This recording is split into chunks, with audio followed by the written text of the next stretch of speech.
Art time! Hello, welcome back to Art Time for All, your art class channel. Today we're gonna be doing personality swirls. You're gonna need a piece of paper, pencil, and some colors, markers, crayons, whatever you have available. You're going to start drawing a point right in the center of your paper, and from that point, you're going to draw 8 curves that go all the way to the edge, creating a swirl.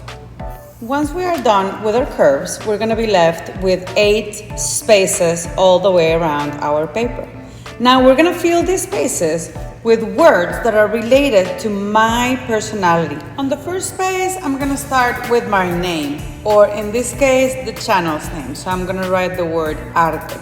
I'm going to be using some chunky letters on this space, and the important thing here is that you use all of the space available. So you need to make your letters go from top to bottom. Sometimes they're gonna start to get curvy, some of them are gonna be bigger than the others. That's okay, you want to use all of the space.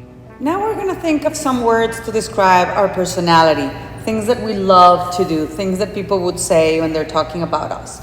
For me, these words would be things like creative, happy, maybe things related to your hobbies, like for me it would be yoga or traveling.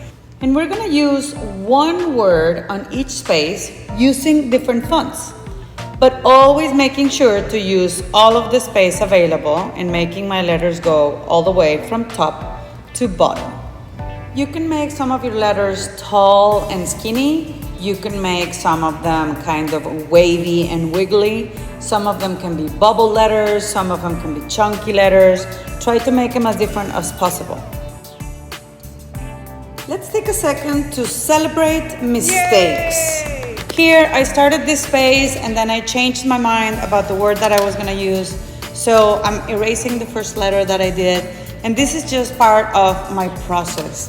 Embrace them, enjoy them, and move on with your project.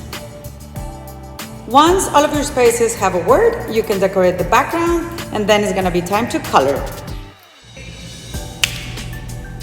These are some of my students' finished projects. You can tell that some of them were playing with color, some of them had like a pattern. You can add some texture and different things. So this is a project that you can customize and play around with it. We have reached the end of the class. I hope you enjoyed this video. If you did, don't forget to like, subscribe, or leave a comment. Thank you. Ciao.